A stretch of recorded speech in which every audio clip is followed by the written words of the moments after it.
yang kali ini kita membawa dalam bentuk dialog yang memperluas stakeholdernya, salah satunya pemerintah daerah maupun sektor-sektor yang kita libatkan untuk berdialog mencari bagaimana kita bisa mengupayakan bahwa namanya pengembangan ekonomi digital ini bisa dirasakan oleh semua rakyat di Indonesia.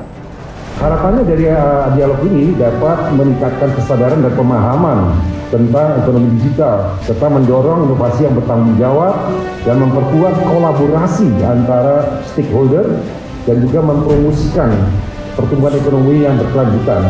Dengan tema Social Impact Adoption in Digital Economy dan pelaksanaan selanjutnya akan disesuaikan dengan isu-isu yang berkembang.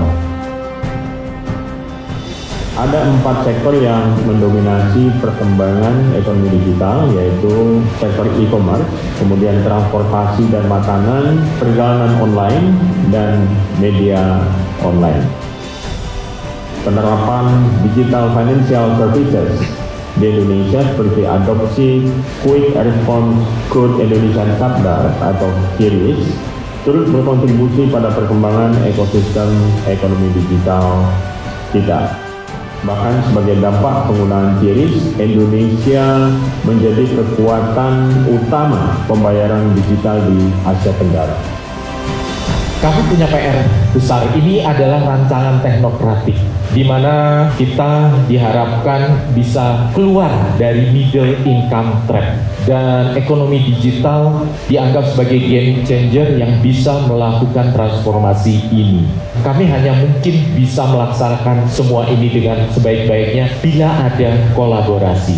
Ada 3 area yang menjadi fokus, yaitu pengembangan ekosistem startup, kemudian ada pengembangan game, animasi, dan emerging technology, serta yang ketiga adalah hilirisasi digital ke sektor-sektor strategis. Per hari ini secara total hampir 1.700-an startup yang sudah kita fasilitasi. Sekarang kita mendorong pemerintah daerah dan sektor terkait untuk mengembangkan inkubator dan akseleratornya, bagaimana membantuin untuk scale menjadi unicorn, mendorong semua startup ini bisa lebih tumbuh lebih besar lagi. Kenapa pemerintah menjadi harus melihat industri game? Indonesia adalah negara kontributor produk terbesar di antara negara-negara ASEAN yang jumlahnya sampai Januari kemarin 256 title yang ada di Steam. Ini melihat produktivitas dari pengembang game Indonesia sangat tinggi, dan juga di antara itu banyak sekali title yang berhasil di pasar baik di lokal maupun di global. Dan kalau kita lihat di studi Google Temasek juga, untuk online media yang di dalamnya termasuk gaming, itu adalah salah satu kontributor untuk digital ekonomi di Indonesia. Pada saat ini market share game di Indonesia sekitar 1,4 sampai 1,5 billion US dollar atau nomor urut 16 di dunia saat ini. Kami tidak bisa sendirian, kami dibantu oleh teman-teman startup digital yang tadi mempunyai solusi digital di setiap permasalahan di sektor pertanian, di pariwisata, logistik, maritim, pendidikan, dan kesehatan. Kami harus masuk membawa solusi digital tersebut di setiap tahapan. Kami masuk di input pertanian, kami masuk di persiapan lahan, kemudian di teknik penanaman, sampai panen dan pasca produksi, Bapak Ibu sekalian.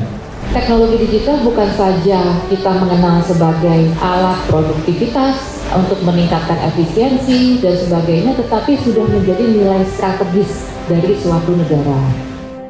Pemerintahan nggak bisa jalan sendiri, makanya kami menggandeng ekosistem. Yang kita buat adalah platform. Jadi ekosistem ini penting agar digitalisasi bisa cepat. 60.000 nggak mungkin kita jalankan secara sendiri, tapi kalau kami punya 100 atau 200 startup yang membantu untuk mendigitalkan 60.000 pasar, itu akan bisa lebih cepat.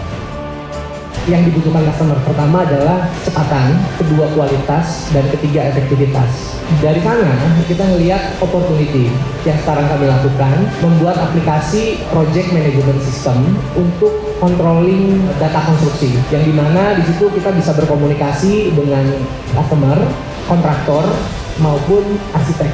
Dan kita merubah behavior sebenarnya, yang sebelumnya chatting via WhatsApp dan akhirnya numpuk-numpuk di memori kita, ini bisa kita alihkan di aplikasi kita. Jadi semua chatting datanya recap per hari.